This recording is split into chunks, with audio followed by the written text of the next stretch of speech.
Hey there, drowsy historian here. Tonight, we're stepping into the silken nightmare of imperial China, where the walls are high, the etiquette is strict, and your worth is measured in how still you can sit while looking decorative. This isn't a tale of romance in silk robes or poetic moonlit trysts. No, tonight you're a concubine, a disposable ornament in the emperor's human collection. Before you start romanticizing this as some lavish period drama, go ahead and like the video and subscribe, but only if you genuinely enjoy this content. Let me know in the comments where you're tuning in from and what time it is for you. It's always fun to see who's tuning in from around the world. Now close your eyes, take a deep breath, and prepare to spend the rest of your life as a delicate pawn in a velvet prison. You are not a princess, you are not a wife, you are something in between, something decorative, vaguely prestigious, and wholly disposable. You've been chosen. That's the word they use, chosen. As if this is some divine honor bestowed upon you for your virtues and inner strength, instead of a cold transaction involving bribes, rankings, and your father quietly pretending this is the best thing that could have ever happened to you. You're young, barely old enough to braid your own hair, and now you are the newest addition to the emperor's vast, shimmering collection of women. Congratulations, you're now property, specifically imperial property, and the return policy does not exist. Maybe your family pulled strings to get you here. That's a good sign, in the same way that selling the family dog for parts is a good financial move. Or maybe you were one of the girls gifted to the palace from a loyal province, offered up like tribute, wrapped in silk and silence, a token of respect, a bargaining chip, an ornament that walks. You said goodbye to your home under the watchful eyes of your village, who all looked at you with a mix of envy and pity. After all, being a concubine means you'll never go hungry, but also you'll never go home. The journey to the capital was long, silent, and supervised. You were not allowed to speak unless spoken to. You were not allowed to look anyone in the eye. And when you crossed the threshold of the forbidden city, the gates shut behind you with a weight that didn't feel symbolic. It felt permanent. You've entered a world of painted walls, echoing corridors, and rules so intricate they require their own bureaucracy. Your name was logged, your background verified, your clothes replaced, your reflection, if you were even allowed a mirror, already starting to disappear. You now belong to the inner court, a section of the palace cut off from the rest of the world by architecture, protocol, and sheer imperial indifference.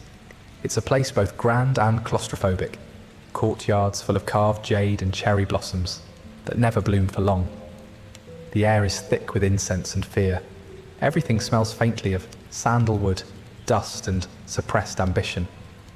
You'll live here among hundreds of other women, all technically sisters, all silently rooting for each other's downfall.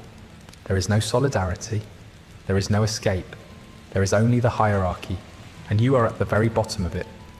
Your title, for now, is as generic as your new role.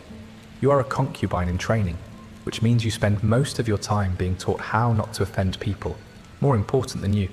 This includes everyone. You learn the proper way to bow, not too low, not too stiff. You learn how to speak, softly, slowly, and only when addressed. You learn how to walk, gracefully, with tiny steps that suggest refinement, but definitely not urgency. And you learn very quickly that opinions are not part of your new identity. You may be beautiful, you may even be clever, but cleverness is dangerous here. Beauty fades. Obedience, however, is forever. You sleep in a shared room for now, with a few dozen other new arrivals. The beds are hard, the blankets thin, and the silence absolute. Even at night, no one dares to whisper. There are ears everywhere. The walls have eyes.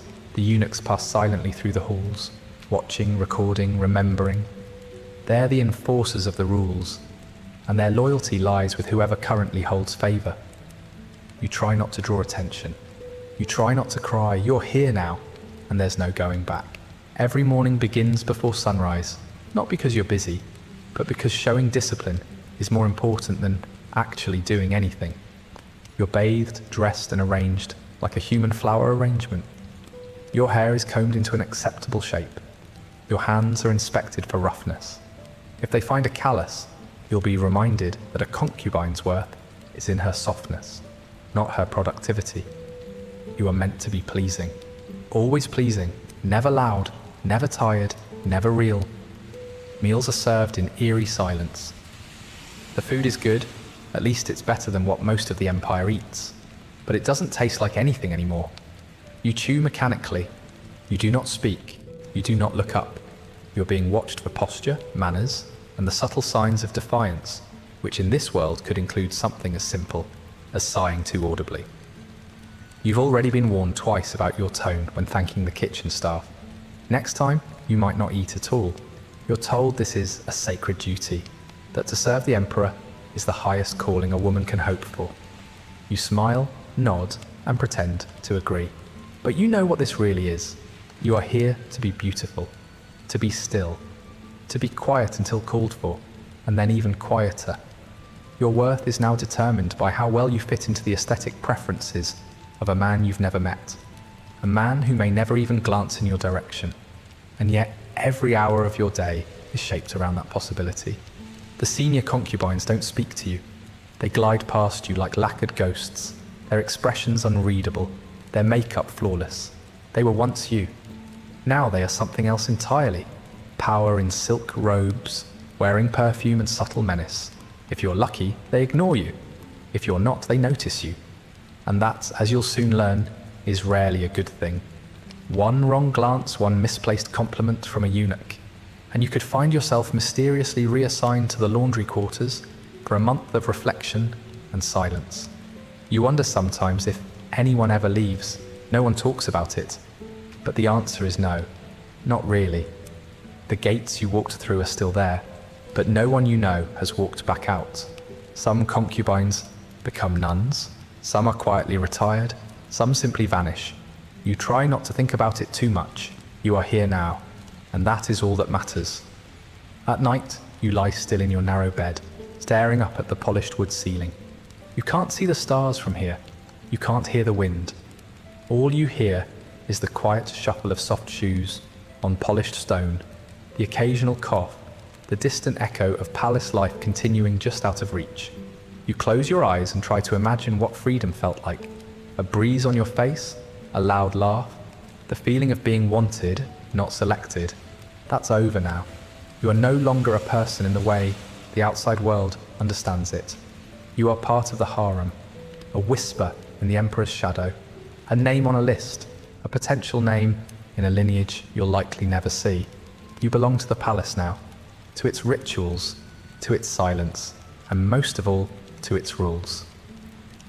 Sleep well. You'll need the energy. The rest of your life is just beginning. It started with an inspection, not a warm welcome or a ceremonial entrance, but an inspection. You were told to stand straight, keep your eyes down, and remain perfectly still. Then came the eyes, dozens of them, all watching, all judging.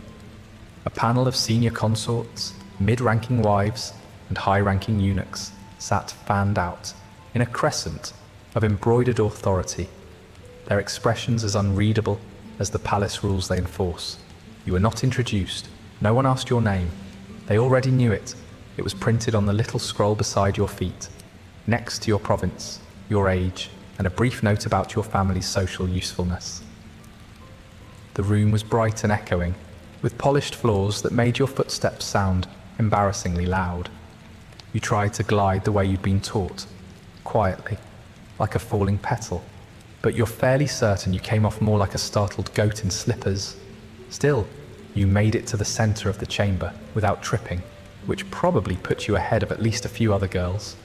That thought was immediately followed by guilt, then anxiety, then the ever-present weight of nausea that came from having your entire future decided by people who haven't said a single word to you. The lead eunuch stepped forward and began the examination. He didn't touch you, that would have been improper, but he gestured. You turned, you bowed, you lifted your sleeves. You opened your mouth. Your teeth were inspected from a safe distance, as though you might bite. You stood perfectly still, as your skin tone, posture, and general feminine bearing were discussed in hushed tones by women wearing more jade than you'll probably ever own. You were judged not just by what you were, but by what you might become. Would you age well? Could you bear healthy children? Were your hips wide enough? Was your voice soothing enough? Did your silence suggest serenity or simply a lack of wit? You were not the only one being examined that day. You and 24 other girls were presented in sequence, all of you somewhere between 12 and 16, all of you wearing the same nervous expression, disguised behind layers of ceremonial powder. Every face bore the same haunted glaze, a kind of frozen half-smile worn by people trying to look graceful while being mentally graded like livestock. No one cried. That was considered disrespectful. Instead, you waited your turn, and when it came, you smiled, not too broadly, not too coldly, and you stood in front of the tribunal while they decided if you were worthy of a life that most women would flee from if given the chance. The chart was real. You weren't supposed to see it, but you did. A glance over the eunuch's shoulder as he marked something next to your name. There were categories: physical appearance, composure, bloodline, education, obedience potential. That last one had 3 subcategories, which you didn't have time to read, but you understood what they meant. You were being evaluated for your ability to follow orders, say thank you, and never, under any circumstances, speak unless someone richer than you made it explicitly clear that your voice was required. It rarely would be. There was no applause, no ceremony, just a nod. A simple, measured nod from one of the senior concubines that told the others, this one will do. And just like that, your fate was sealed. You were now officially on the path to becoming one of the emperor's concubines. You would be entered into the rolls, given a room in the lesser quarters, and subjected to the slow, methodical erosion of identity known as training. Somewhere, someone wrote your name in ink on a scroll. Somewhere else, your mother lit incense and prayed for your advancement. You, however, just stood there, still smiling, still silent, still wondering if this was what success was supposed to feel like. Not everyone was so lucky. A few girls were dismissed before the end of the day. One had a stammer, another had a limp. One cried too much and was labelled temperamentally unstable, which in palace language meant she was unlikely to make it through a week without unravelling or offending someone important. They were sent back, their families notified, their futures rerouted into far less prestigious forms of confinement. Maybe a low-ranking marriage, or a life in a temple, or if the family had truly overreached, a quiet disappearance. They would not be remembered. You might have envied them in a distant, traitorous way. At least they got out. At least they were spared the velvet grindstone you were now stepping onto. Because from this moment on, your life would not belong to you. It would belong to routines, to rankings, to whispers in hallways, and passing glances in silk-draped corridors. You would be reshaped, repackaged, and presented again and again until someone with power decided what to do with you. Back in your room that night, you shared a celebratory bowl of sweet rice with the other selected girls. No one spoke. Not because you weren't allowed, but because no one really had anything to say. What was there to celebrate exactly? That you were attractive enough to be accepted, but not so striking that you became an immediate threat. That you managed to appear submissive without seeming dull. That you would now spend the rest of your life in competition with other girls who smiled just like you and dreamed the same dreams of safety, disguised as status. As you sat in silence, a tiny part of you wondered what the Emperor was doing at that very moment. Was he even aware that a new batch of girls had been processed? Did he care? Would he ever meet you? Would he remember your face, and would it matter if he didn't? You fell asleep that night knowing the answer to all of those questions, and you smiled anyway, because from now on, smiling is not a choice, it's part of your uniform. Your new residence is breathtaking. That's the first thing they want you to believe. Towering red walls, gold inlaid doors, courtyards lined with perfectly trimmed cypress trees, and pavilions with upturned roofs that catch the sunlight like blades. Everything is symmetrical, calculated, and immaculately preserved, not for comfort, but for control. This is the inner palace, a space of carefully curated beauty and unbearable confinement. The Forbidden City may be a marvel of design, but the inner court, the women's quarters, is a maze of silk, suspicion, and unrelenting quiet. You've just moved into a place that's more beautiful than any prison you could have imagined, and also more inescapable. There are around 300 women here. You don't meet them all at once, of course. They're layered throughout the palace like strata in a mountain, some barely visible, some towering overhead, and most of them quietly watching you from behind lacquered screens and perfectly applied eyeliner. You are one of the lowest ranks, which means you're somewhere near the base of this exquisite social pyramid. You live in the outer chambers, in a small shared suite with 3 other girls who look just as overwhelmed as you. Your belonging, which consists of precisely 1 trunk of standard issue robes and a hairpin made from cheaper jade, are arranged for you. You are instructed not to move them. Everything has a place. You have a place, whether you like it or not. The first thing you notice is the silence. It's not peaceful, it's not meditative, it's tactical. Every hallway, every garden, every shared dining space is lined with unspoken rules about who may speak, how loudly, and with what facial expression. You learn quickly that raised voices are not just frowned upon, they are recorded. Eunuchs pass through regularly, not in a rush, but with the kind of purpose that suggests every casual stroll is a surveillance mission. Their eyes miss nothing, and they're not the only ones watching. Your fellow concubines observe everything: how you walk, who you stand next to, how you react to praise or correction. A misplaced smile can ruin you. An overheard sigh can earn you a demotion. You don't even sigh anymore. You've stopped blinking unless absolutely necessary. There are no mirrors in your room. That's not an accident. Mirrors are reserved for higher-ranking concubines, the ones who are trusted not to get too attached to what they see. Instead, you're allowed a polished brass plate that warps your reflection just enough to make you doubt whether you're truly as composed as you think you are. Your appearance is no longer for you anyway. It's a performance for the court, for the emperor, for the Dowager Empress if she happens to pass through. You are not a woman.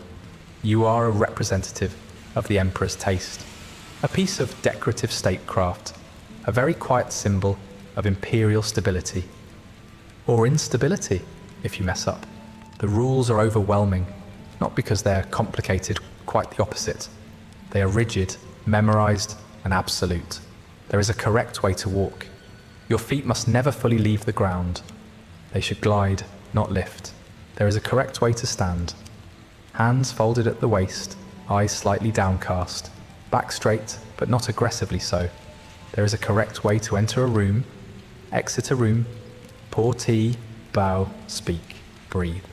And if you think you can simply memorize these rituals and move on with your life, think again. The rules shift slightly depending on who's in the room. The presence of a senior consort changes everything. The Dowager Empress changes more. And the Emperor? He rewrites reality with a glance. Most days, you don't see him. He is the sun, and you're one of 1,000 small flowers, hoping to be warmed by a single passing ray of attention. You're aware of his existence the way a villager is aware of the distant court, theoretically. You might catch a glimpse at a ceremonial function, if you're lucky enough to be selected as decorative background material. You're expected to be honoured just to exist in his gravitational field, whether or not he acknowledges you. The few women who are called into his chambers are escorted like rare artifacts, veiled, powdered, and handled by attendants with the care usually reserved for priceless porcelain. You, however, are not priceless, not yet. Your days are structured like a bureaucrat's fever dream. You wake before dawn, you dress in silence, you attend posture instruction, then etiquette instruction, then embroidery practice, which is less about making anything useful and more about cultivating an air of quiet, feminine patience. You learn poetry, not to write it, but to quote it at the right moment during court gatherings. You study music, not to perform, but to sit attractively next to someone who does. Your entire education is designed to make you presentable, manageable, and strategically appealing. You are being trained to exist beautifully and invisibly at the same time. Meals are communal, but not social. You eat in long, narrow halls where speaking is discouraged, and glancing around too much is interpreted as nosiness. Each girl is allotted a designated spot at the table based on her current favorability score. Not officially, of course, but everyone knows how it works. The better you're standing, the closer you sit to the head of the room. The lower your status, the more time you spend staring at the wall. The food is rich, but you've stopped enjoying it. Eating is just another performance. Don't eat too quickly, don't eat too little, don't look like you enjoy it more than the woman next to you. Someone is always watching. There are no friendships here. At best, you form temporary alliances based on mutual survival. At worst, you smile at someone during breakfast, only to discover later that they reported you for stepping out of line during a tea ceremony. The worst part is, they weren't lying. You did step out of line. You were one toe too far left. You were one blink too slow. And that's all it takes. At night, you lie in bed and think about how much time has passed. You're not sure anymore. A week, a month. Time moves differently here. The seasons change, but you never feel the wind. You never hear the rain. Your world is walled off from everything except protocol. You exist behind carved screens and silk curtains, surrounded by whispers, and walking on eggshells made of lacquered etiquette. Sometimes you dream of running, but there's nowhere to go. You're now part of what they call the House of Internal Affairs. It sounds important, but really it just means you're part of the staff the Emperor occasionally sleeps with, or might or won't. The name gives the illusion of dignity to something far more transactional. You are one of many, interchangeable, ranked, reviewed, rarely remembered, but still expected to be radiant, calm, and delighted to be here. And yet, you keep smiling. Because not smiling is suspicious, because crying is punishable, because there's no mirror to remind you what you look like anymore. Just the echo of your own silence, bouncing between red walls, polished floors, and the 1,000 unspoken expectations of a palace that never truly sleeps. Congratulations, you've made it. You're now an official concubine of the Qing Imperial Court, which is a little like being promoted from pawn to slightly fancier pawn. You're no longer in training, no longer a hopeful name on a chart, no longer sleeping 4 to a room in the outer quarters. Now you sleep 2 to a room, and your mattress is slightly less lumpy. You've been given a new robe in a slightly richer shade of beige and a hair ornament made of real, albeit badly scratched, jade. Most importantly, you have a number. Not a name, not a title, a rank recorded in ink, stored in a ledger maintained by someone who probably resents you for existing. The imperial ranking system for concubines is both dazzlingly complex and depressingly efficient. At the very top, you have the Empress, one woman to rule them all. Below her are the consorts, the imperial noble consort, the noble consorts, the pure consorts, and the half-dozen variations in between. These women wear robes dyed in hues you're not even allowed to look at directly, and their headdresses defy both gravity and reason. Then come the concubines, women like you, technically part of the hierarchy, but treated more like ornamental background music. And below you are the palace maids, who clean, serve, and know everything you say when you think no one's listening. So yes, you outrank someone, but don't let it go to your head. Each rank comes with its own colour palette, living quarters, schedule, and etiquette manual. You've received yours, a tidy stack of bamboo slips outlining exactly when you may leave your quarters, how far you may walk, and which direction to bow in when passing a superior. Your meals are no longer communal, but delivered by a maid whose politeness is directly proportional to how well liked you currently are. The better you're standing, the warmer the soup. You've had lukewarm soup for 3 days now, which means someone important either forgot you exist or is subtly reminding you that you're replaceable. The higher ranking consorts don't speak to you, and you wouldn't dare speak to them unless invited. You see them occasionally, gliding through the courtyards in procession, surrounded by attendants and tiny judgmental cats that seem to know exactly who has power and who doesn't. Their gowns are stitched with golden thread and symbols of mythical authority. Yours has chrysanthemums and fraying cuffs. Their tea is served in porcelain so fine it could probably file your taxes. Yours comes in a cup that has, at least once, been repaired with lacquer and regret. Your job officially is to be available. Available for what depends on the emperor's mood, the calendar, and a court system that views female attention as a limited commodity to be rationed and rotated. When your name comes up, and it might eventually, you'll be summoned for grooming, dressed by attendants, and presented for inspection like a ceremonial plate. If you're chosen, you may spend an evening in the emperor's chambers. If not, you return to your quarters and practice looking grateful. This process is called favor, and it determines everything, from what food you eat to whether you're addressed as respected lady or simply you there. Falling out of favor is easy, rising is not. Favor can be lost for any number of reasons. Poor posture, poor timing, an unflattering comment from a jealous rival, or simply existing on a day when someone else was more interesting. Gain favor, and your room is moved closer to the emperor's residence. Lose it, and you're quietly relocated to the far wing of the palace, where the hallways are drafty and the staff forgets your meal preferences. You've already memorized which direction the hot tea comes from. It has yet to come for you. There are punishments, of course. You don't get demoted with a letter. You're reassigned, reprimanded, or simply removed from rotation. If you speak out of turn or offend someone above your station, which includes nearly everyone, you may find yourself assigned to laundry detail. Laundry duty in the palace is less about folding linens and more about scrubbing the outer garments of people who very much want to forget you ever existed.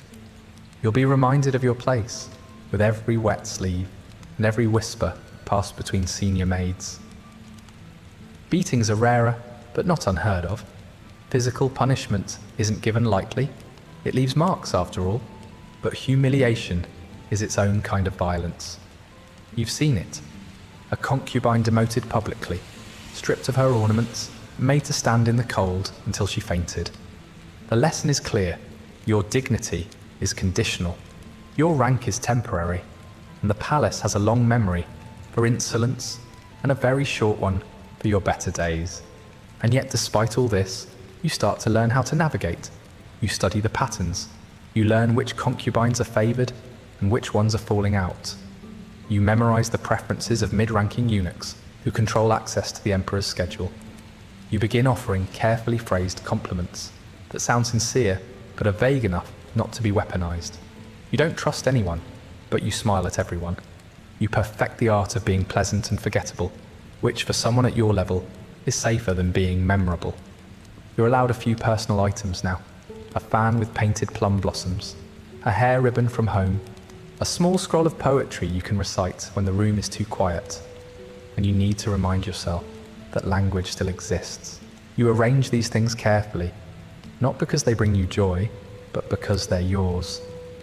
Everything else, your robes, your quarters, your role, belongs to the palace. You've begun to understand that being a concubine is not about love or even attraction. It's about visibility. The emperor can elevate you with a single glance, but most of the time, he doesn't look at all. You are part of the machinery, a living ornament, somewhere between furniture and flora. You're not the empress, not a maid, not even a reliable confidant. You're a symbol, a number, a controlled variable in the imperial experiment that is this court. But for now, you still have your rank. Low as it is, it's something. And in a place where people vanish for being inconvenient, sometimes surviving unnoticed is its own form of victory. You wake up before the sun, not because anyone expects anything productive from you, but because being awake early is considered virtuous. You dress in silence, assisted by a maid who barely looks at you unless you commit a mistake. She ties your sash a little too tightly today. Maybe she's annoyed. Maybe she's just bored. You don't ask. Asking would imply that you deserve an answer. You sit down for your morning grooming, hair combed, face powdered, posture adjusted like a porcelain doll being positioned on a shelf. It's not for anyone in particular, it's just what's expected. Every day begins like this, not with purpose, but with preparation for the possibility of purpose. You eat breakfast at a lacquered table with 3 other concubines, whose names you remember only because they've been assigned the same walking schedule. No one speaks unless someone very important walks by, in which case you all laugh softly and politely, as if the past 15 minutes of dead silence were simply an oversight. The food is delicate and artfully arranged: congee, pickled radish, steamed bun, but none of it tastes like much anymore. You eat slowly, eyes down, hands folded when not in use. You have learned that enthusiasm is suspicious, appetite even more so. Then comes the waiting, always the waiting. Officially, it's called leisure time, but there's nothing leisurely about it. You sit in the courtyard or in one of the interior parlours, depending on the weather. You embroider flowers you will never wear, write poetry you can't share, and sip tea that's been reheated just enough to count as warm. You do this while looking calm, content, and slightly ethereal, because someone may walk by, and if they do, you need to look like someone worth remembering, but not too memorable, just enough to seem pleasant, just enough to seem safe. There are activities, if you can call them that. You attend tea ceremonies where you sit on the edge of silk cushions and pretend to care deeply about the exact angle at which the teapot is held. You participate in music sessions where instruments are tuned more often than played. You join embroidery classes where the senior concubines gently correct your stitching while evaluating the tone of your posture. None of these are optional. None of them are enjoyable. They're theatre. Elaborate, slow-moving theatre meant to display your elegance, your refinement, your utter lack of personal ambition. You're allowed to walk twice a day, provided you follow the designated paths and do not stray from the route. You walk in pairs or small groups, always in silence unless addressed. The garden paths are beautifully maintained, with rock arrangements, bonsai trees, and ponds so pristine they might be lacquered. It should be peaceful, but you know better than to mistake stillness for serenity. Everything here is staged, every tree trimmed, every koi pond a reflection of hierarchy. Even the squirrels seem to understand protocol. The rest of the day is spent either sitting or pretending not to eavesdrop. Conversations in the palace are currency, and everyone is bankrupt until proven otherwise. You overhear fragments. Someone was moved to better quarters. Someone else has been reassigned to food preparation. Another has developed a mysterious cough that may or may not be politically convenient. You don't ask questions. You file it all away. If something's important, it will come back around. If not, it's still useful to know what happened when someone vanishes. You're summoned occasionally, though never for anything exciting. A eunuch might appear to inform you that your presence is required at a cultural recital, where you will sit on a stool for 2 hours, watching a minor court musician play the guqin, while someone translates the lyrics of a tragic poem you're not allowed to react to emotionally. Or you may be asked to assist a higher-ranking concubine with her attire, which is less a request and more a reminder that she outranks you, and you are here to reflect her importance. You smile and hold the mirror. She doesn't thank you. You don't expect her to. The emperor, of course, does not appear. He is busy with the affairs of state, or so you're told. On rare occasions, you hear his footsteps in the central corridor, always accompanied by a small procession of eunuchs and guards. You bow as he passes, holding the pose until your knees ache. He doesn't look at you. You don't expect him to. Still, you wonder what would happen if he did. You imagine him noticing you, not in a sweeping romantic gesture, but in a brief flicker of interest. Just enough to change your rotation. Just enough to make the hours of posture and powder lead somewhere. Evenings are the most unbearable part of the day. There's a long stretch between dinner and lights out, where you're supposed to engage in refined personal development. That means more embroidery, more poetry, more sitting in heavily scented rooms, pretending not to feel the stale perfume cling to your skin. Sometimes, a senior concubine will perform a recitation or demonstration, a calligraphy piece, a story. a lesson in flower arranging. You sit through these performances like a student in a never-ending finishing school, applauding with appropriate politeness, careful not to clap louder than the others. You go to bed when you're told, not a moment sooner. You lie still back straight, eyes open to the dark ceiling above. There is no moonlight here. The windows are shuttered. The walls are thick. The silence is total. The only sound is the occasional shuffle of a eunuch's slippers or the quiet cough of another girl down the hall. You think about tomorrow. It will be identical to today. The same waking, walking, waiting. The same meals, the same posture drills, the same emotional neutral zone you must maintain to survive. You begin to understand that you're not a woman in the traditional sense anymore. You are part of a ceremonial function, a moving, breathing, beautifully dressed afterthought. The palace runs on structure, and you are one of the replaceable cogs. You're not expected to create anything. You're expected to exist gracefully, endlessly, and without complaint. Time here is measured not in days, but in promotions, guaritiao, which never come, and punishments, which always do. Still, you hold yourself carefully. You speak only when prompted. You smile just enough. Because in this place, that's what daily life is. A performance of perfection, played for an audience that rarely bothers to look. There is a schedule. Of course there is. In a palace where your daily walk is timed and your tea temperature practically legislated, it makes perfect sense that the emperor's sex life would run on something resembling a bureaucratic train timetable.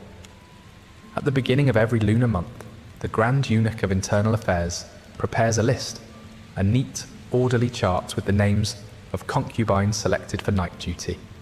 The rotation is determined by rank, recent favour, political alliances, and the occasional whim disguised as a strategic decision. You're not informed directly. Instead, your maid begins brushing your hair a little more carefully, and the soup improves. That's how you know. The day your name appears on the list, the air around you changes. People who ignored you last week now look at you with thin smiles. A few fellow concubines grow suspiciously complimentary. One even gives you a piece of candied plum from her private stash, which is less an act of kindness and more a subtle way of asking to be remembered if things go well for you. The higher-ranking women don't acknowledge you at all, which is somehow worse. It means you're not seen as a threat. It means they're certain your night will be uneventful or short-lived, or both. You're summoned to the bathing hall at dusk, not to bathe yourself, of course. That task belongs to the attendants, who scrub you with a precision that suggests they're trying to polish you into something less human. You're washed in water scented with orchid petals, and rinsed until your skin feels fragile, like stretched rice paper. Your hair is oiled and styled in a complicated updo you're not expected to maintain. Your nails are painted, your cheeks dusted, your lips tinted with crushed flour paste. The goal is to make you look ethereal, otherworldly, and, above all, pleasing in soft candlelight. Not too bold, not too dull. Just enough to suggest warmth without any actual personality. The robes they give you are not the kind you wear during the day. These are thinner, sheerer, more ornamental than functional. Silk that slides when you move. Embroidery that catches the candlelight just enough to suggest luxury. You're not expected to speak unless spoken to. You're not expected to initiate anything. You are, in essence, a ceremonial object, an offering. Not of love, not even of companionship, just of availability. You're wheeled across the palace grounds in a curtained palanquin, flanked by two eunuchs who have seen this ritual hundreds of times and maintain the detached demeanor of people transporting expensive furniture. When you arrive at the emperor's quarters, you are announced but not welcomed. The inner chamber is quiet. The screens are closed. You wait on a stool while the eunuchs finish their arrangements. Then they bow, step out, and leave you in silence. Sometimes the emperor appears immediately. Sometimes you wait an hour. Sometimes you wait longer, and he never comes at all. There are evenings when he's delayed by court matters, or distracted by someone else higher on the list. On those nights, you return to your room without comment, your effort evaporating into the silence like the orchid water you were scrubbed in. If he does arrive, the tone is not romantic. This isn't a secret rendezvous or a scene from a novel. It's more like a diplomatic meeting in soft lighting. He may speak, he may not. He might ask about your province, your calligraphy practice, or whether you've heard the latest gossip about the Grand Council. He might want music, he might want silence. You respond with the balance of polite attentiveness and complete emotional neutrality. Too warm, and you're presumptuous. Too cold, and you're ungrateful. Your entire future could rest on how convincingly you react to a passing comment about tea preference. Then comes the part you've been prepared for, but not really prepared for. It is efficient, unemotional, sometimes clinical. You've been taught that intimacy is a sacred duty, a chance to bear an heir, to elevate your standing, to serve the emperor in the most intimate sense. But in reality, it feels more like clocking in for a shift you didn't ask for. There is no affection. There are no whispered promises. You lie still. You smile faintly. You try not to breathe too loudly. When it's over, you wait for the signal to leave. Sometimes he falls asleep before you do. Sometimes he leaves you staring at the ceiling while he talks about irrigation reforms. You are not here to be loved. You are here to be tolerated in elegant silence. If you're lucky, and that's a big if, you might conceive. Pregnancy is its own battlefield, one with different rules and far more dangerous consequences. But for now, you're just trying to make it through the night without doing anything that could be interpreted as inappropriate, like speaking too much or too little, or existing in the wrong emotional register. You return to your quarters escorted by the same eunuchs, your ornate robes now slightly rumpled, your hair slightly out of place, and your mind somewhere between numb and exhausted. No one says anything the next morning. No one congratulates you. Your schedule resumes as if nothing happened. The other women watch you out of the corners of their eyes, but no one asks questions. They've all done it. They all know. The only evidence that the night occurred is a slight change in your standing. Maybe your meals improve. Maybe you're reassigned to a better embroidery group. Maybe nothing changes at all, and you're left wondering if the whole thing was just a quiet exercise in palace maintenance, like oiling a door hinge no one notices until it creaks. You start to realize that the emperor himself, this figure you've been trained to serve and impress, is more of a concept than a person. He's a moving part of a much larger machine, and your proximity to him doesn't guarantee attention, affection, or even memory. You were there. You did what was required. And now you wait again, just like before, for the next time your name might appear on the list. If it does, you'll go through it all again. The bath, the powder, the robe, the silence. If it doesn't, you'll spend your days as you always do, stitched into the tapestry of the palace, smiling at no one in particular, performing elegance on a schedule that never ends. There are no guarantees in the harem, but pregnancy is about as close as you'll ever get to real power. It doesn't matter how low your rank is or how forgettable your face might be. The moment your womb contains a potential heir, you're not just another concubine. You're a political asset, a walking possibility. And in a court that runs on lineage and legacy, possibility is everything. Of course, with great potential comes even greater risk. Getting pregnant might be the best thing that ever happens to you, or it might be the thing that gets you quietly removed from the roster entirely. At first, the signs are subtle. You're late, you feel strange, a little nauseous, a little more tired than usual. You mention it quietly to your maid, who stiffens and nods without a word. Within hours, the physician arrives, a stooped man with a long beard and the bedside manner of a tax auditor. He takes your pulse, asks a few vague questions, and leaves. You're not told anything directly, but the next morning your porridge is accompanied by ginseng and a side of speculative glances from the kitchen staff. Congratulations, you're now under observation. Once your pregnancy is confirmed, the transformation is immediate. You are moved to new quarters, usually closer to the center of the palace. Your schedule changes, no more embroidery, no more tea ceremonies. You're no longer expected to be decorative, you're now expected to be careful. You're given new robes in paler, looser fabrics. You're walked everywhere. Someone else carries your tea. You're assigned 2 maids instead of one to serve you and one to watch the other. You don't trust either of them. You shouldn't. Other concubines offer their congratulations with fixed smiles and slightly narrowed eyes. They speak kindly. They send gifts, delicate silk shoes, packets of dried fruit, prayer scrolls for healthy sons. You accept them all and eat none of it. Every item is a question. Every sweet thing may be laced with herbs. Every token may carry more than sentiment. You've seen what happens when pregnancies go wrong. Sometimes the mother bleeds unexpectedly. Sometimes she faints at the wrong moment. Sometimes she simply disappears. Her condition downgraded from expectant to not discussed. There's always a reason given. It's never the real one. If you're aligned with the right faction, meaning your patrons are powerful and your rivals fewer, the palace begins to take a polite interest in your health. You receive better food, better bedding, better gossip. Your name is mentioned in passing by people who used to forget it.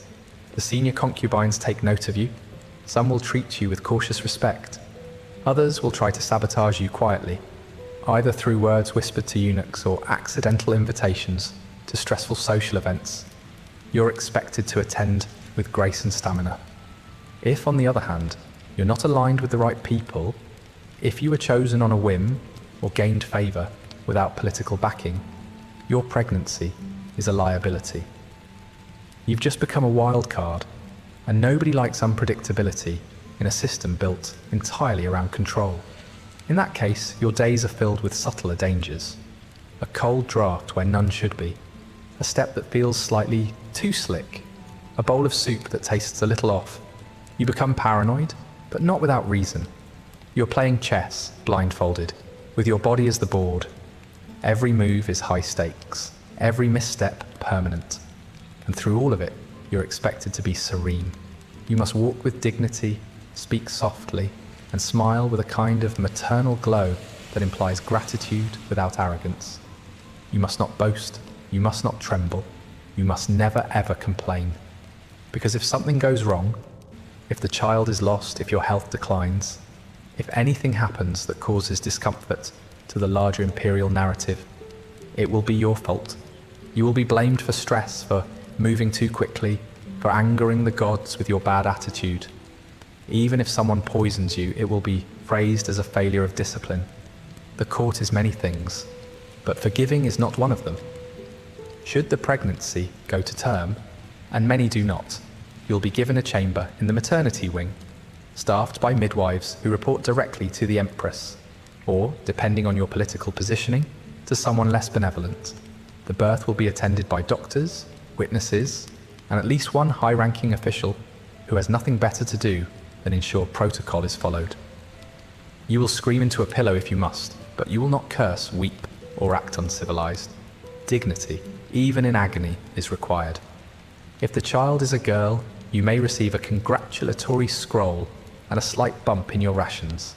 The baby will be taken to be raised in the women's quarters by wet nurses and nannies. You may see her, occasionally, from a distance. If the child is a boy, everything changes. Boys are potential heirs. Boys carry power. Boys must be protected from enemies, from illness, and occasionally from their own mothers. Your son may be taken away within days. You'll be informed he's healthy, you'll be thanked for your service, and you'll be expected to resume your duties as if you hadn't just lost a piece of your soul to the machinery of succession. There are stories whispered in the laundry halls, muttered during long walks, about concubines who bore sons and then vanished, about babies who died mysteriously, mothers who were punished for the death of a child they barely had the chance to hold, about women who bore daughters and were never summoned again. The palace remembers what it wants to.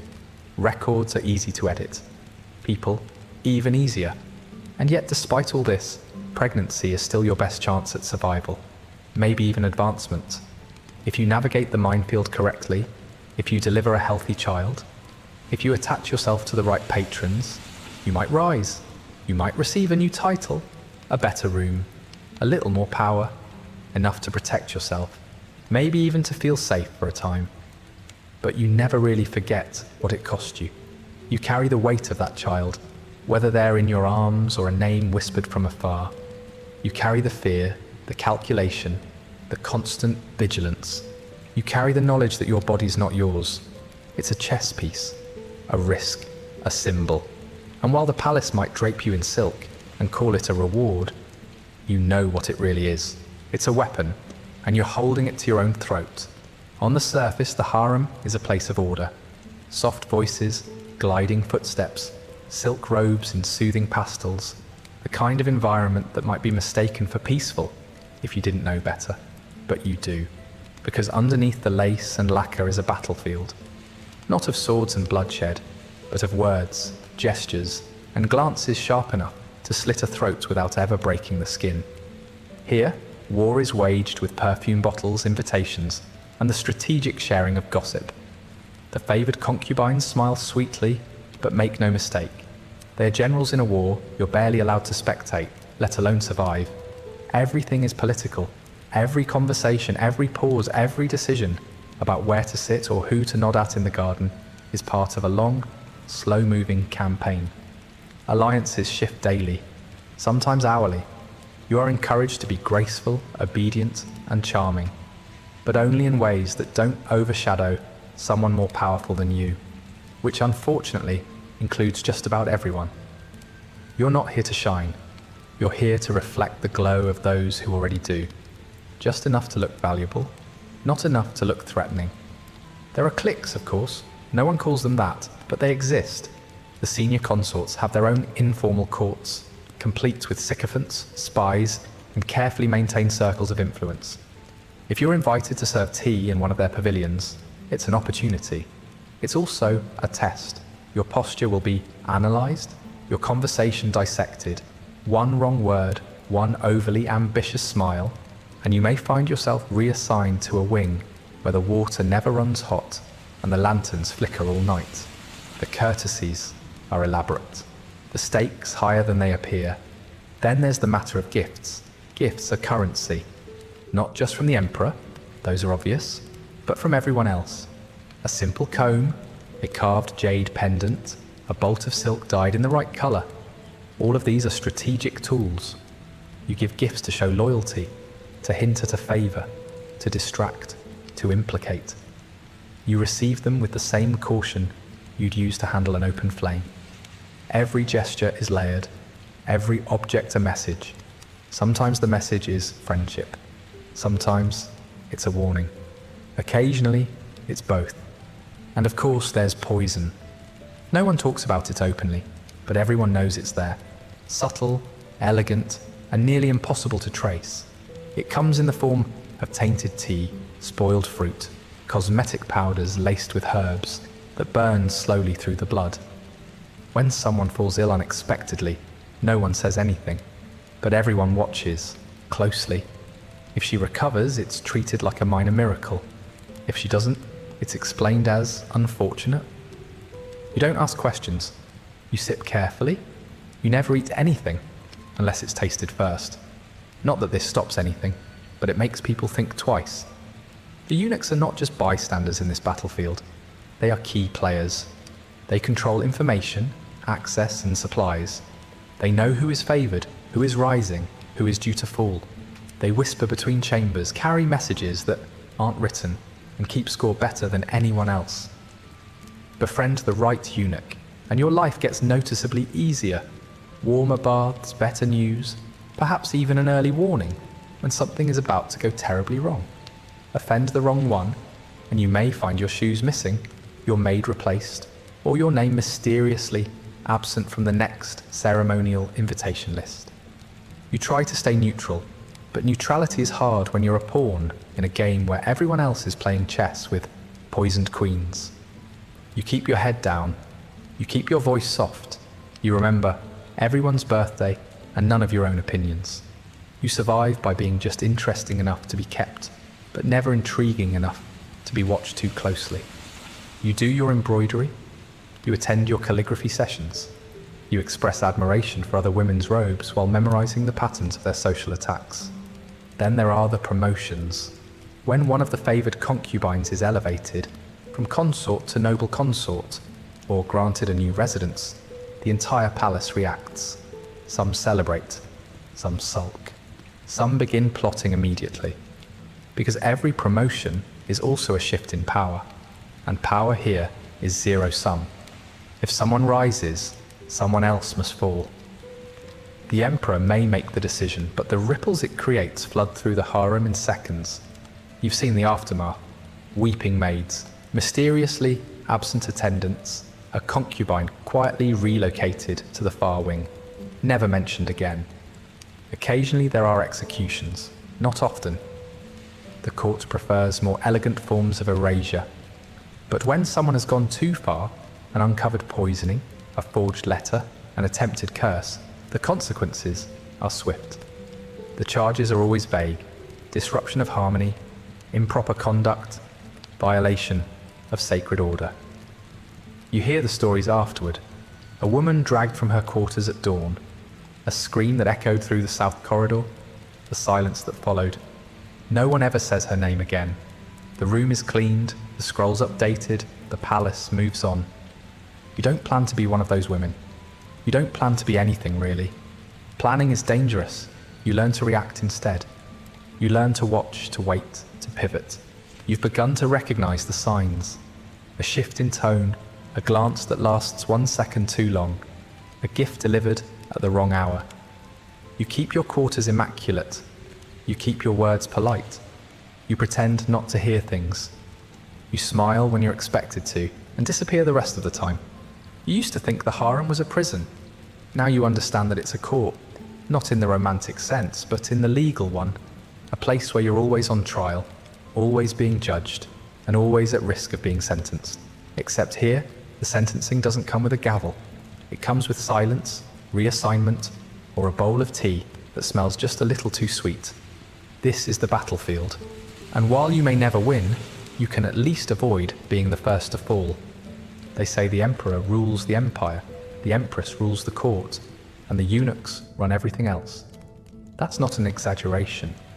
In the Forbidden City, eunuchs are the oil in the machine, the eyes in the walls, and the mouths that repeat everything they shouldn't but somehow always do. They know what time you woke up this morning, how many dumplings you ate, and who stopped by your quarters under the pretense of borrowing a poetry scroll. They see everything. Forget nothing. And remember to remind you of both whenever it benefits them. A eunuch escorted you into the palace on your first day. A eunuch wrote your name into the registry, checked your teeth, and assigned you your first robe. And since then, every single moment of your daily life has been organized, observed, or outright orchestrated by men who no longer pose a sexual threat to the emperor's collection of concubines, and who have, in exchange, been granted sweeping influence. Their status is precarious, their power absolute. You fear them. Everyone does. They are not all the same, of course. The palace eunuchs are a hierarchy within a hierarchy, and their ranks are just as elaborate as yours. Some serve as chamber attendants, others manage food, others maintain the bathhouses or coordinate court ceremonies. But the real power belongs to the senior eunuchs, the ones in charge of the emperor's schedule, the ones who control the rotation of concubines, who know which girl is rising and which one is just days away from a conveniently timed illness. These men don't just carry information, they curate it. And if you're not careful, you could find yourself edited right out of the narrative. If you're smart, you learn early on which eunuchs matter and which ones merely deliver fruit. The ones who walk slowly through the gardens at odd hours, who glance at the concubines as they pass but never speak. Those are the ones worth watching. Their silence is louder than most conversations. Their loyalty lies not with you or anyone like you. It lies with whoever holds power. If that changes, so do their allegiances. They can pivot faster than a concubine caught smiling at the wrong banquet guest. You may be tempted to befriend one. That's understandable. You're surrounded by rivals and half-friends who would sell your secrets for the promise of warmer soup. The eunuchs, by contrast, seem practical, even kindly at times. One might slip you an extra steamed bun. Another might, accidentally, mention that your name has been coming up more often in the inner chamber discussions. You may think this is a sign of trust. It's not. It's a test. Everything they do is a test. They want to know how much you'll offer in return. Gossip, gratitude, favors, secrets. The exchange rate changes daily. Still, alliances with eunuchs are sometimes necessary. You want someone to whisper your name in the right ear, to recommend you for the next festival procession, to casually mention that your embroidery has improved. These small nudges can shift your entire trajectory. And if you're lucky, or very careful, you can secure the favor of a senior eunuch who will look out for you when the political tides shift. But the danger lies in forgetting who they really work for. They're not your friends, they're middlemen in a system that has no interest in your survival beyond its usefulness. And then there's the gossip. Oh, the gossip. Eunuchs are the grand archivists of palace scandal. They know everything. Who's been visiting whom? Who's fallen out of favor? Who was overheard weeping behind the garden wall? They swap stories like merchants trade silk, sometimes exaggerated, sometimes painfully accurate. If you want to know what's really happening in the harem, don't ask another concubine. Watch which eunuch is smiling too much and which one stops making eye contact. Of course, the gossip comes with a price. If you're caught listening too closely, asking too many questions, or reacting too visibly to a juicy bit of news, it will be noted. You'll be marked as someone who knows too much. And in this place, that's never a compliment. Information is dangerous. It gives you a temporary sense of control, right before it's used against you. The punishments, when they come, often start with eunuchs. They arrive unannounced, holding scrolls or orders you don't get to read. They escort you away from your quarters for questioning. They confiscate your belongings, claiming an inventory check. They relay accusations in tones so calm, they sound more like reminders than charges. And they never, ever raise their voices. That's the worst part. Their control is terrifying, because if a eunuch is angry, you won't know it until you're already kneeling in a cold room, being informed that your services are no longer required. You've seen it happen. A concubine says the wrong thing to the wrong eunuch, and the next day she's missing from morning roll call. Her quarters are swept clean. Her name is never mentioned again. Some say she was reassigned to a temple. Others say she was sent home. Still others whisper that she was found guilty of sowing discord, a catch-all phrase that means someone powerful wanted her gone, and a eunuch made it happen. But despite all this, you still rely on them, because you have to. They deliver your food, arrange your appearances, announce your name at court functions. They determine which physician you see, which gifts make it to your hands, and which do not. Without them, you are invisible. With them, you are at risk. There is no safe distance, just calculated proximity. And so you learn to navigate. You speak with respect. You offer subtle compliments. You remember which eunuchs like lotus seed cakes and which prefer sandalwood incense. You don't lie to them, at least not obviously. And you don't tell them the full truth unless you've already rehearsed what they'll do with it. You listen more than you speak. You observe. And you never forget that the man holding your bath towel this morning may be the same man who decides where you'll be sleeping next week. In the end, eunuchs are the quiet architects of your survival. They don't rule, they don't reign, but they guide the flow of power like wind through silk. Unseen, but undeniable. And while they may not carry swords, they know exactly where to cut. You've heard stories, of course. Everyone has. The emperor may hold the mandate of heaven, but within the walls of the inner court, it's his mother who decides which way the celestial wind is blowing. The Dowager Empress is not just the mother of the emperor. She's the mother of every rule you've been forced to memorize. Her authority here is absolute, unchecked, and as changeable as the weather. Except the weather rarely demands silence with a single raised eyebrow. She lives in a suite so opulent, it's practically its own kingdom, draped in curtains embroidered with dragons and stitched with silk, so fine it could probably pass through a needle on its own. No one visits her uninvited. No one leaves her presence unchanged. If the harem is a battlefield, then the Dowager Empress is the general, who doesn't need to shout. Her mood determines the tone of the day. If she is pleased, the corridors seem brighter, the eunuchs move faster. and the senior consorts smile just a little more often. If she is displeased, the entire palace holds its breath. No one speaks above a whisper. No one suggests anything. Even the birds in the garden seem to chirp less. It's not fear exactly, though there's plenty of that, but reverence laced with the constant awareness that a woman who rose to the top of this hierarchy didn't do so by being merciful. You may never speak to her directly. Most concubines don't, but that doesn't mean you're off her radar. The Dowager Empress has a network of informants more sophisticated than anything the military could dream of. Maids, eunuchs, consorts, and even visiting nobles all report to her, directly or indirectly. She knows which girl cried during her third etiquette lesson. She knows who's been hoarding candied ginger, who's been slipping out of her quarters at odd hours, and who's been asking too many questions about promotion protocols. She may not act on all of it, but she doesn't forget anything. She files it away until it's useful. Her opinions are less like statements and more like sentences handed down from a court that doesn't bother with appeals. If she declares that a certain concubine is troublesome, that girl will find herself demoted within days. If she remarks offhandedly that someone has a pleasant singing voice, that person's rotation suddenly improves. It's not just her words either. It's her expressions, her silences, the way she sips her tea. When the Dowager Empress narrows her eyes, careers end. When she smiles, it's either a blessing or a trap, sometimes both. The most unsettling part is how little you can do to influence her favor. With the Emperor, at least there's a performance.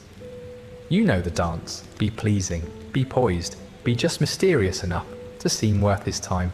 But with the Dowager Empress, it's impossible to predict what will work. She might value obedience today and boldness tomorrow. She might admire humility in one girl and call it weakness in another.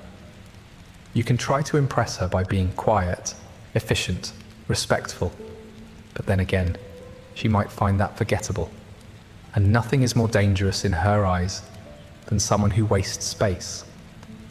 You've only seen her once, briefly, at a seasonal festival. She arrived flanked by attendants, wearing robes so heavily embroidered they looked more like tapestries than clothing. She moved slowly, but there was no mistaking the force of her presence. Everyone bowed the moment she appeared. Not the polite, ceremonial kind of bow you give the Emperor. This was the deep, spine-stretching version that says, "Please, for the love of all that is sacred, don't let me offend you."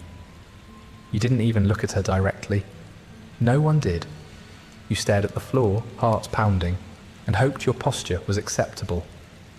She walked past without a glance, and it was somehow a relief and a disappointment all at once.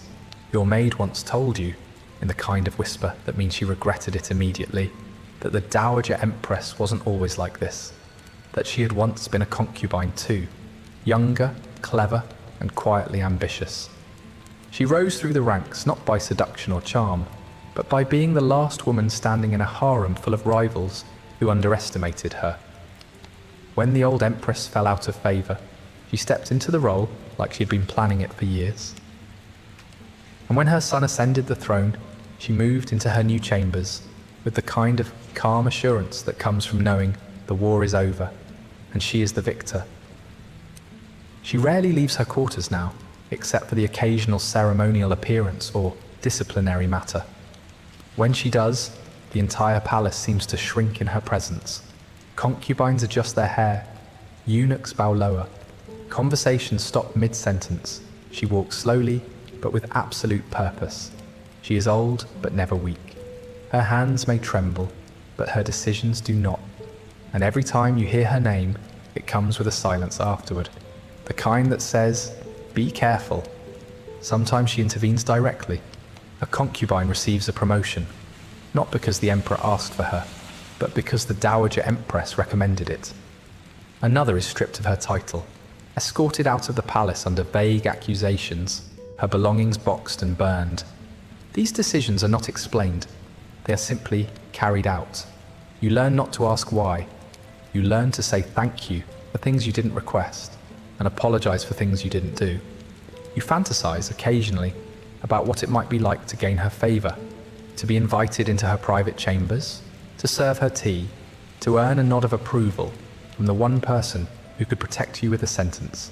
But those fantasies are short-lived, because you also know what happens when she disapproves, and you've seen what's left behind when she decides a concubine no longer belongs in the story.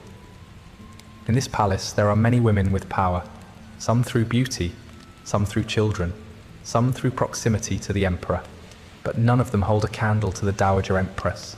Her power isn't borrowed, it isn't conditional. It doesn't depend on favor or fashion. It just is unshakable, immovable, and terrifyingly silent. You don't pray for her affection. You pray that she never notices you at all. It doesn't happen all at once. That's the cruel part. There's no announcement, no grand declaration, no formal demotion ceremony where someone tells you your time is up. Falling out of favor in the harem is a slow, quiet unraveling. One day you don't get summoned. You think nothing of it. He was probably busy, affairs of state, or perhaps it was just another girl's turn. But then it happens again, and again. Weeks pass. You're still painted, perfumed, and placed in public view during ceremonial functions, but no glances come your way. You are not mentioned. You are not requested. You are not remembered. The first sign is subtle. Your robes. You've had the same rotation of garments for months, but suddenly they're replaced with a new set. Less vibrant, a little stiffer, the embroidery simpler. At first you assume it's just seasonal, but then you notice that the quality of fabric is lower, the stitching looser. You bring it up gently with your maid. She nods, offers no explanation, and changes the subject. That's when you know. The palace is beginning to forget you. Or worse, it's choosing to. Then the food changes, not drastically, not enough to protest, but noticeably. The rice isn't quite as fragrant. The soup is thinner, missing the familiar slivers of ginger or ginseng. Dessert becomes fruit, not the soft, sweet kind reserved for favoured women, but the underripe sort that bruises easily and leaves your mouth dry. You're still being fed, of course. This isn't exile, but it's clear you've been moved to a lower tier, one step above invisible. The portions are enough to sustain you. That's about all they're meant to do. Your schedule begins to shrink. The invitations stop coming. You're no longer asked to participate in music recitals, tea ceremonies, or embroidery displays. When the emperor hosts a private banquet for selected concubines, your name isn't included. You're not explicitly told you've been excluded. No one is that cruel, but the silence is confirmation enough. The other girls notice. They don't say anything, but their glances linger a little longer now. Some seem sympathetic, most seem relieved. It means they're still in the running. Eventually, you're moved. Not far, just a quieter wing of the palace, technically still within the inner court, but it's a different world. The corridors are less polished, the attendants more forgetful. The lanterns don't always get lit on time. Your quarters are still clean, but the air feels stale, like you're living in the space where importance goes to die. You're still a concubine, still ranked, still breathing, but now you're one of them. The women whose names were once whispered with interest and now aren't whispered at all. You spend your days reading poetry you've already memorized and sewing patterns that no one will ever inspect. The maid assigned to you is polite but distant, as if she's already preparing for her next post. The eunuchs who once nodded at you in the halls no longer acknowledge you. You pass like a shadow through the palace. Not unwelcome, but entirely unremarkable. You try to hold your head high. You keep your posture perfect, but it's hard to pretend you're elegant when the room has stopped looking in your direction. Time moves differently now. Hours feel like days. Days blend into each other without markers. You wake up, you dress, you eat, you sit, you sleep. You're still technically part of the rotation, but you haven't been summoned in so long that you've stopped preparing for the possibility. You stopped being nervous weeks ago. You stopped hoping last night. When your name is mentioned at all, it's in the past tense. She was promising. She used to be called often. She had a nice voice. And then there's the moment, the one that seals it, when you catch a glimpse of the emperor, walking through the central garden with a small entourage of favoured consorts. You bow as protocol requires. He passes within feet of you, and he does not look your way, not because he's avoiding you, but because he doesn't recognize you. You are no longer part of the set. You've become scenery, elegant, well-trained, obedient, and completely forgettable. You feel something tighten in your chest, but you show nothing. You bow deeper, and when he disappears around the corner, you straighten and continue walking, as if nothing inside you has shifted at all. The other women rarely visit. There's no advantage to being seen with you anymore. Whatever status you had is gone, and alliances don't come cheap in the harem. You are not useful. You are not threatening. You are not tragic enough to mourn. You're just there. A story half told, a name that never made it into a ballad. You remember when a new concubine once asked you for advice, back when you still had influence. Now they don't ask you anything. They walk past you with that same half smile you used to give the older women when you first arrived. The one that says, "I hope I don't end up like you." And the thing is, no one warns you about this part. They prepare you for competition, for politics, for the rare and dangerous climb up the ladder. They train you in posture, in voice, in etiquette. But no one teaches you how to fade. No one tells you how to keep existing once the spotlight moves on. You're still breathing. You're still here. But without relevance, without purpose, palace life becomes an echo chamber of your former self. A reflection with no mirror. A performance with no audience. You dream more now, sometimes of home, though that place has likely changed beyond recognition. Sometimes of escape, though you know the gates won't open for you. Mostly, you dream of being noticed, not adored, not even wanted, just seen. But when you wake, there is only silence, the rustle of the trees outside, the soft footsteps of another maid delivering another meal you didn't ask for. You eat, you nod, you say thank you with perfect poise, because that's what's left. Poise without purpose, beauty without a gaze, a name still printed on a scroll that no one bothers to read. You've likely wondered by now, what happens if you simply walk out? If you leave your quarters, pass through the red gates, and just keep walking until the city swallows you whole? The answer is simple. You don't. Because escape isn't a possibility here. Not practically, not politically, not even conceptually. The palace was designed to keep people out, yes, but more importantly, it was designed to keep people in, especially women like you, whose presence was never meant to extend beyond these carefully curated walls. You are not a guest here. You are a permanent fixture. Theoretically, you might think there's an end to this life, that once your youth fades, once your usefulness wanes completely, you'll be released. But no, retirement in the palace is not freedom. It is simply a different wing, a dimmer corridor, a quieter type of containment. Retired concubine, those who no longer serve, who no longer bear attention or threat, are moved to the outer quarters, affectionately referred to as the Garden of Forgotten Blooms. There they live out their days in modest isolation, clothed in simpler robes, their names slowly eroding from court memory like ink left too long in the sun. Some of these women become harmless elders, content to spend their time reciting poetry and rearranging teacups. Others decline into a state best described as dignified madness. They speak to no one, repeat the same stories to anyone who will listen, or walk the same garden path every day as if it's still 1741 and they've just been chosen for the emperor's table. No one corrects them, no one comforts them. The staff nods politely, refills their tea, and waits for them to fade further. A few take a different path. Becoming a nun is one of the few sanctioned exits from harem life. It's not glamorous, why?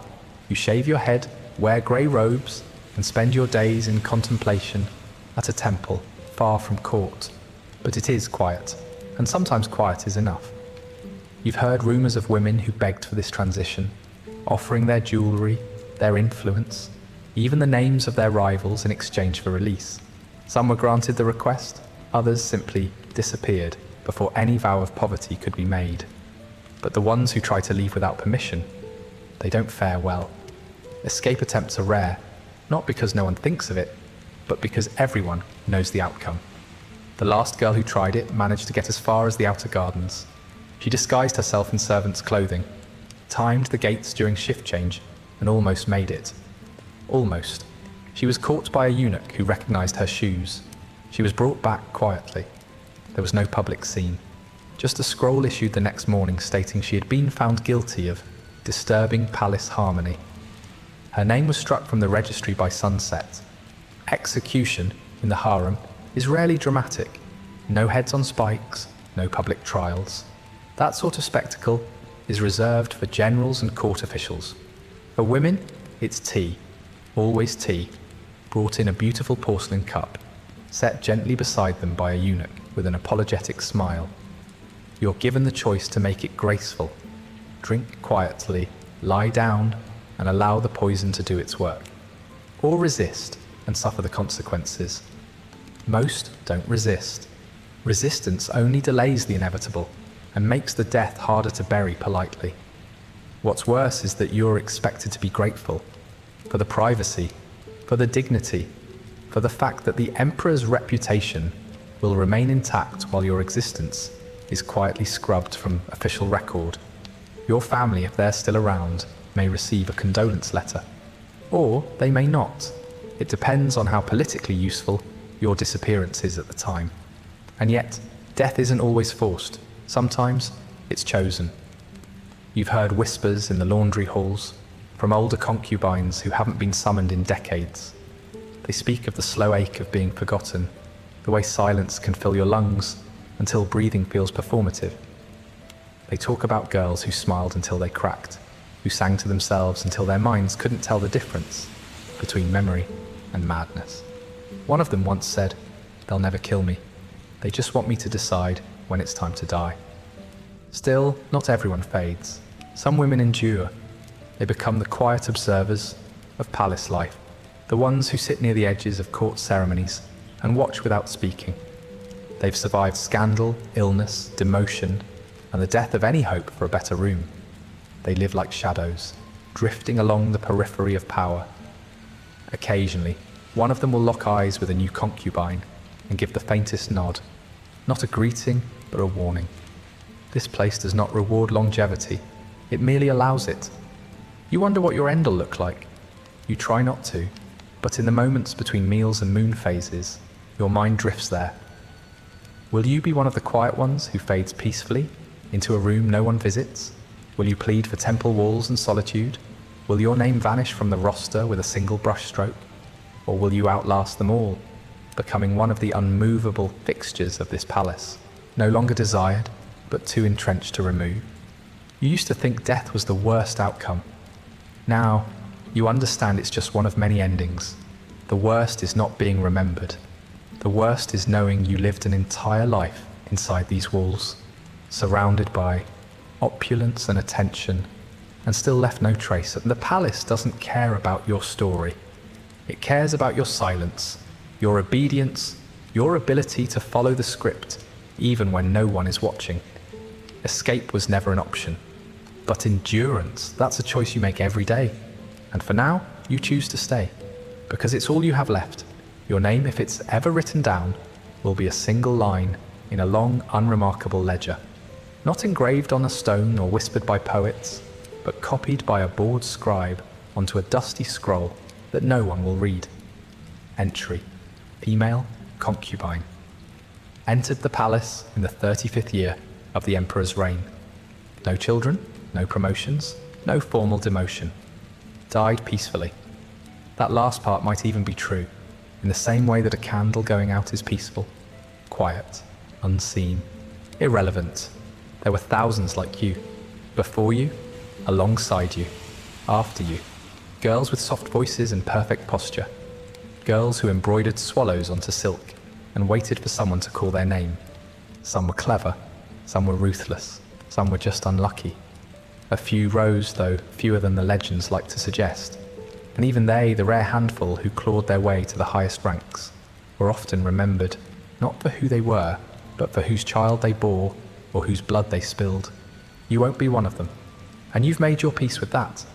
You no longer rehearse your title in your head, imagining how it might sound if spoken by a eunuch during a festival ceremony. You no longer wonder what it would feel like to be asked to stay the night. You've let those hopes dry out, like pressed flowers in an old book, still pretty, but no longer alive. What remains now is something simpler. You endure, you continue. You make your bed each morning and smooth the silk with practiced hands. You hold your head high, not because anyone is watching, but because it's the only thing left that feels like yours.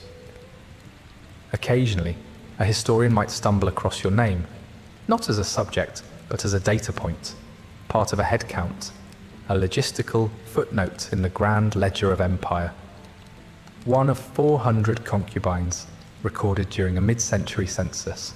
No details, no distinctions, just a number among numbers. It's not malicious, it's not even personal. It's simply the way history works. It remembers power. It forgets the ones who waited just outside the light. But tonight, as you lie in your narrow bed, eyes open to the ceiling that has watched you for decades, you allow yourself a small moment of memory, not grandeur, not legacy, just memory. You remember the sound of your own laughter, not the delicate, measured kind used in court, but the full, unguarded sound you used to make before you knew what was expected of you. You remember the scent of your mother's cooking, the texture of grass under your feet, the feeling of running without a destination. These things won't be written down, but they were real, they were yours. You think of the other women, the ones who passed through these corridors like drifting lanterns, glowing briefly, then gone. You remember their smiles, their silence, the soft sound of fabric as they moved past you, never quite touching. You remember the ones who left, the ones who cracked, the ones who disappeared without explanation. Their names may not be spoken, but you carry them with you. You remember them. And in a place that so easily forgets, that's no small act. Your legacy will not be a statue or a scroll or a song. It will be the quiet resilience of having survived something designed to consume you. You were part of a machine built to erase you, and yet you remained. You whispered warnings to the new girls. You passed along safe advice in coded glances. You remembered how to be human in a system that rewards silence and punishes anything louder than a sigh. That may not be power, but it is strength, and that strength was real. Perhaps, somewhere far from the capital, a girl not yet born will read about palace life and wonder what it felt like. She'll imagine silk robes and lantern-lit nights, but not the hunger, not the silence, not the years spent waiting for something that never came. She'll picture a world of beauty and ceremony, not realizing that the beauty was a veil and the ceremony a cage. And she will not know your name, but you were real. You lived, you endured, and that matters. The empire will forget you, the records will overlook you, but in this moment, lying still in the dark, listening to the faint rustle of footsteps outside your door, knowing exactly who they belong to and why they don't stop to knock, you understand something deeper than legacy. You understand that your life, though quiet, was part of something vast. A tradition not of glory, but of survival, of women who bore the weight of expectation with straight backs and calm expressions, who navigated impossible choices with nothing but instinct and silence. You are not a legend, you are not a cautionary tale, you are not even an anecdote, but you are here. And if no one else remembers, you do. You close your eyes. Somewhere in the distance, a wind stirs the trees in the palace courtyard. Someone giggles, a newer concubine still full of dreams. Somewhere, another girl wakes with hope in her chest, thinking tomorrow might be the day she's called.